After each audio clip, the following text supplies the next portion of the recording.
even though I'm doing this a little late at night, in the middle of the morning. But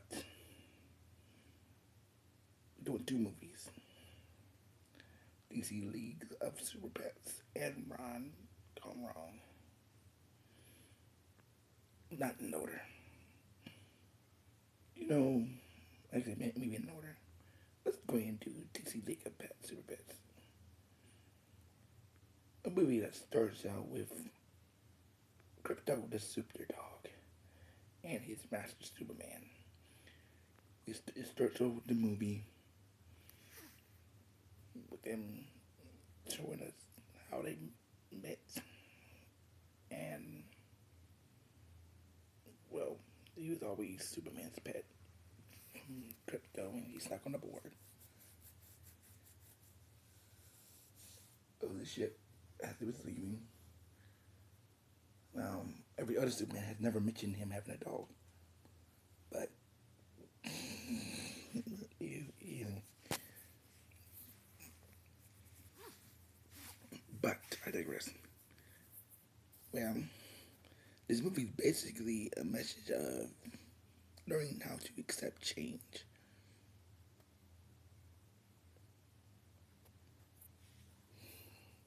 You really get that idea early on in the movie. Crudo's very so he's very content with the way things are, with just him and Superman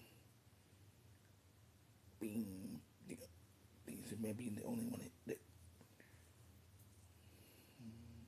only person in his life, I suppose.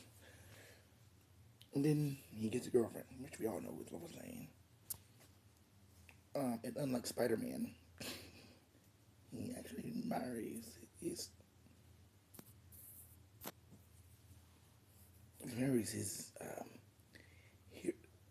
affections. When people say, "Oh, Spider-Man," he does give in Mary Jane for like a brief moment, and then they break up. It depends on which iteration you're talking about. I never understood why they went with this turbulent relationship when it comes with Spider-Man. But we get off track. So it's weird as the plot for this movie. The villain seems familiar. I can't put my finger on where. The villain is technically a hamster.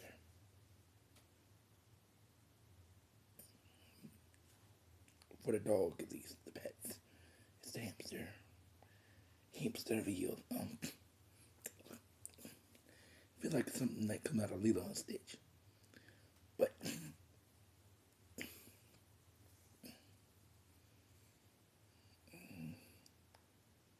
she, her motivations are,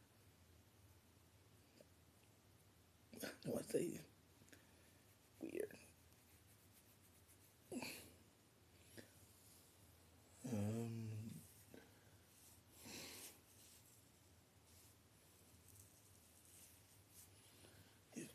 her dynamic is somewhat similar to Crypto's. She's loyal to her master, regardless of the fact, until he literally blows her off because Lex Luthor is a narcissist, and him having a pet doesn't seem logical. He doesn't seem that kind of person to have pets. So, that kind of.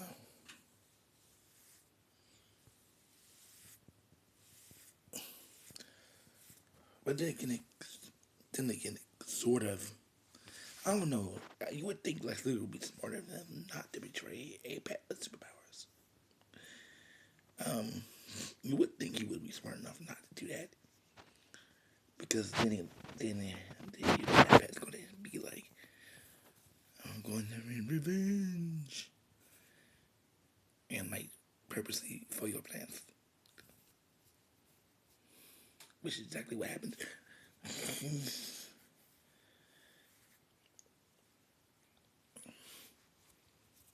To me, I think this is more of a comedic movie.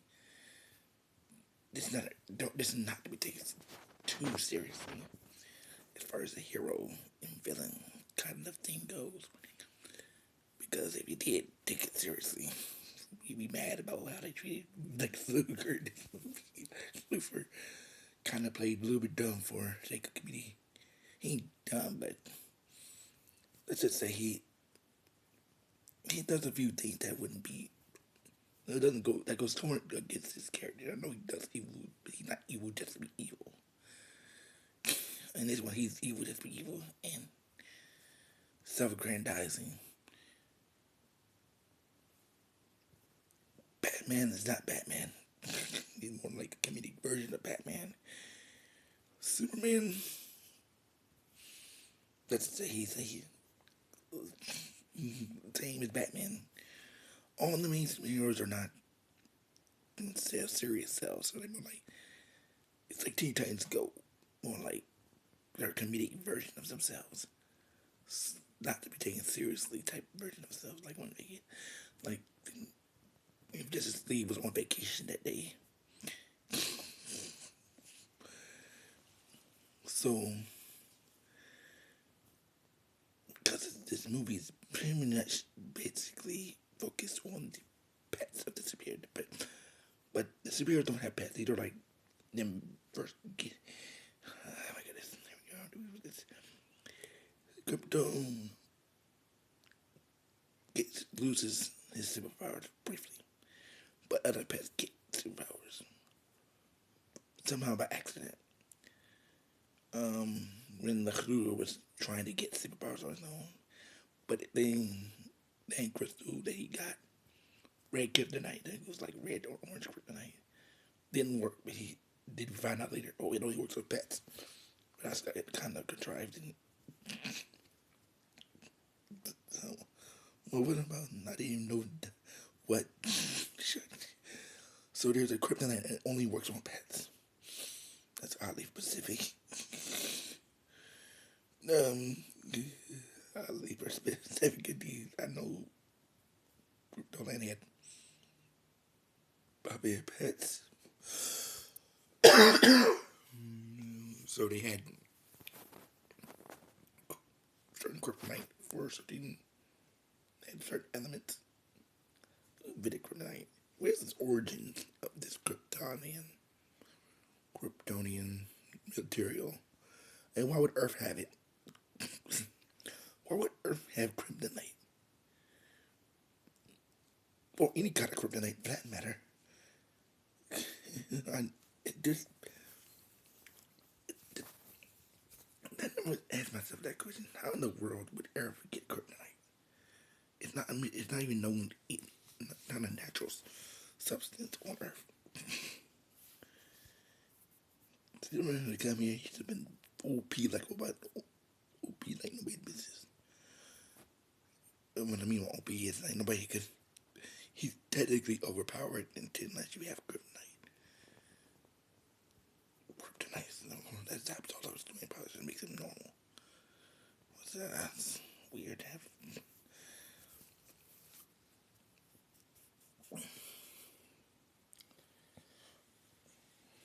They could be it's either kryptonite or the sun, or red sun.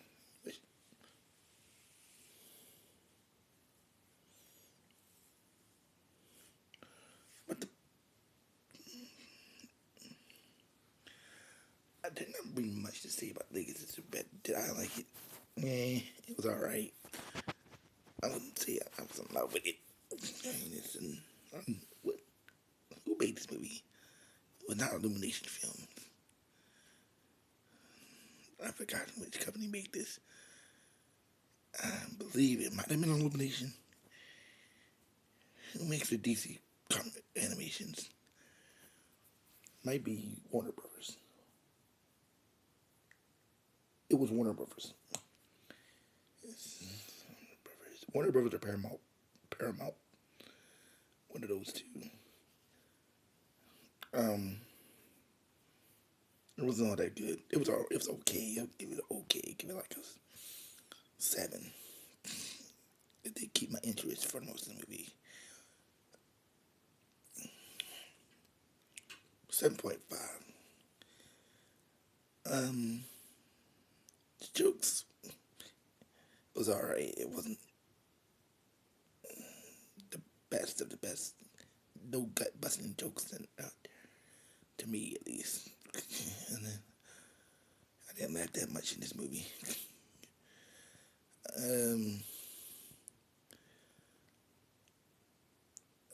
It's good enough for your kids. Definitely will love this movie.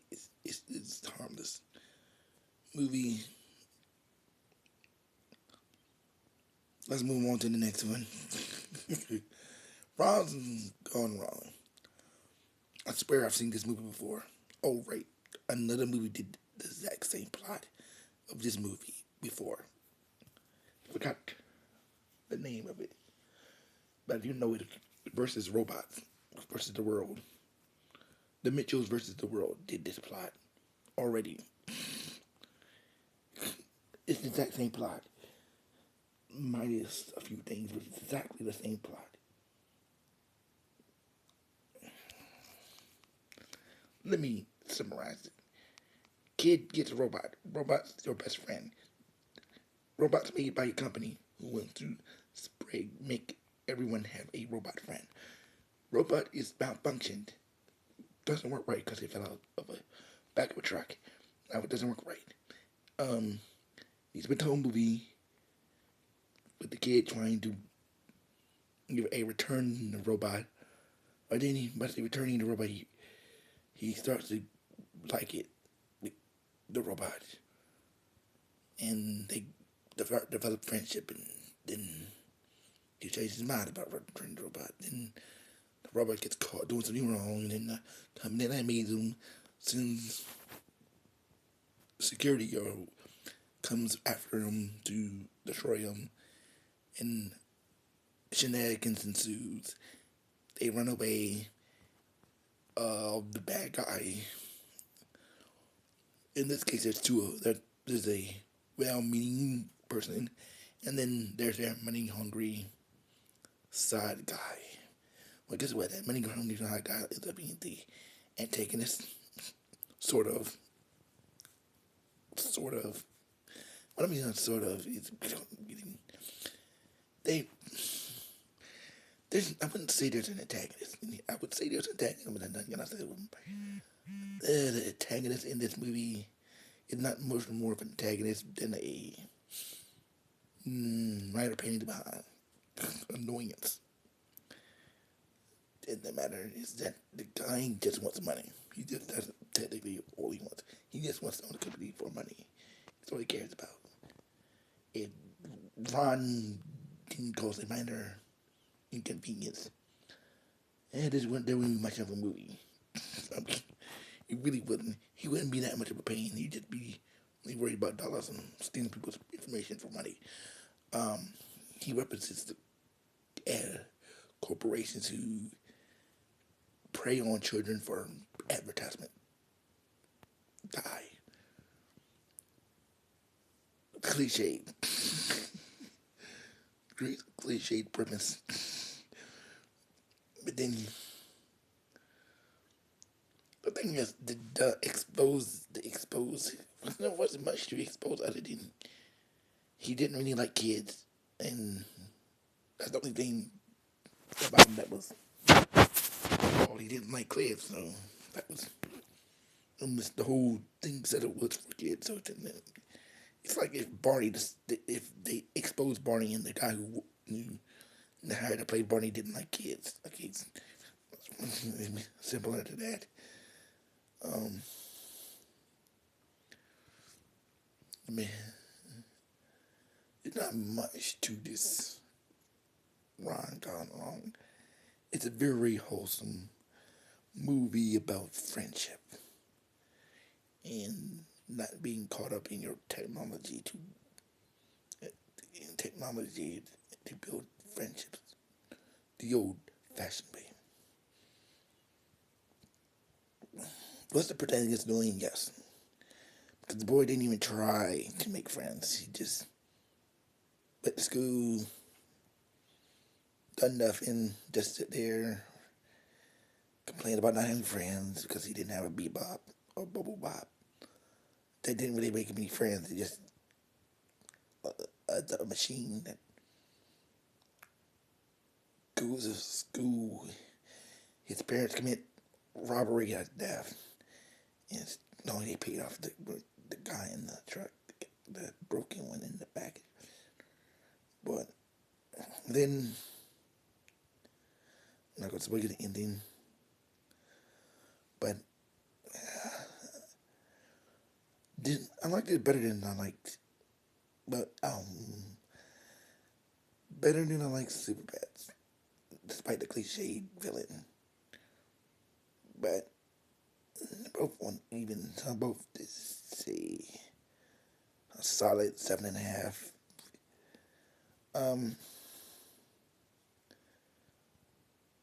There's not much to say here. Definitely, and I like these two better than I like Legends Blazing Samurai. I'm gonna call it that. Its former name. Blazing, blazing crap. blazing crap.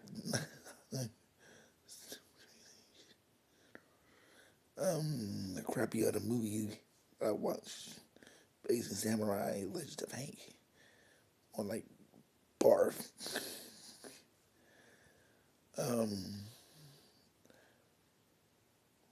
That's about it on these movies. There's something new I'm planning on doing, which I'm going to be debuting after this video. So stay tuned.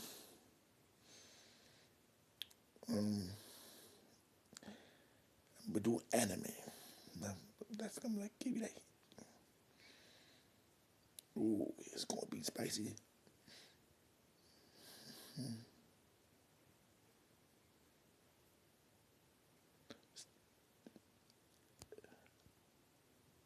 Until next time.